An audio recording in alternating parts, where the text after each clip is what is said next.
புதியவை. குறை கூறுதலை வெறுக்கிறவர். ஜனவரி 29. பிறனுக்கு விரோதமாக பொய் சாட்சி சொல்லாதிருப்பாயாக. யாத்ராகமம் 20:16. யாராவது உங்களை பற்றி குறை பேசுகிறார்களா? கவலைப்படாதீர்கள். குறை பேசுகிறவர்களுக்கு கர்த்தர் விரோதமாக இருக்கிறார். 9ஆம் கற்பனை இந்த பாவத்தை கண்டிக்கிறது. யோசியுங்கள். நான் ஒருவர் மேல் அன்பு வைத்திருந்தால் அவரை பற்றி குறை பேசுவேனா? நான் அப்படி பேசினால் அவர் கெட்டவர் என்று அர்த்தமில்லை, நான் நல்லவன் இல்லை என்றுதான் அர்த்தம்.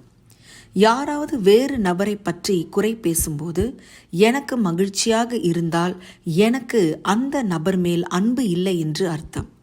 குறை பேசுதல் என்பது அன்பில்லாத பிசாசின் வேலை.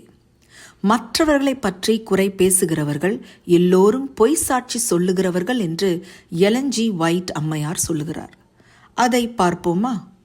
அவருக்கு 9ஆம் கற்பனை மிகுந்த வேதனையை தரும்.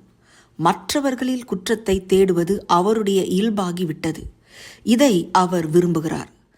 திரித்து பேசுவதில் அவர் நிபுணராகிவிட்டார். இந்த தொழிலில் அவர் தேர்ச்சி பெற்றவர். இவ்வகை வேலைகளில் அவர் தொழில் வல்லுனர்.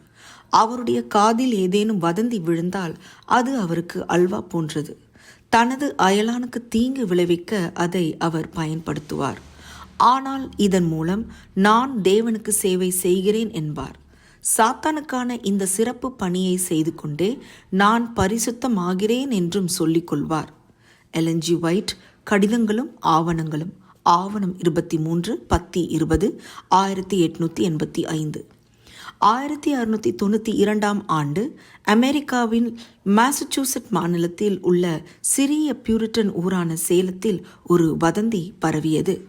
சில சிறுமிகள் அங்கிருந்த சில பெண்களை மந்திரவாதிகள் என்று குற்றம் சாட்டினார்கள். உண்மையை தேடுவதற்கு பதிலாக சிலர் அவர்களை பற்றி அவள் வித்தியாசமாக நடக்கிறாள், இவள் இரவில் பேசுகிறாள் என்று வதந்தி பரப்பினார். 200க்கும் மேற்பட்டோர் குற்றம் சாட்டப்பட்டு 20 பேர் மரண தண்டனை பெற்றனர். பின்னர் அவை பொய்யான குற்றச்சாட்டுகள் என்பது தெரிய வந்தது. நிரபராதிகளை கொன்றுவிட்டோம் என்பதை உணர்ந்து அவர்கள் குடும்பத்தாரிடம் அரசு மன்னிப்பு கேட்டது. திருச்சபை உபவாசம் இருந்து தேவனிடம் மன்னிப்பு கேட்டது. அதனால்தான் சகலவித புறங்கூறுதலை ஒழித்துவிடுமாறு 1 பேதுரு 2:2 சொல்கிறது. இந்த கற்பனையை கை கொள்ள தேவையான வல்லமையை ஆவியானவர் மூலம் நானே தருகிறேன் என்று தேவன் வாக்கு பண்ணியிருக்கிறார். ஜெபம்.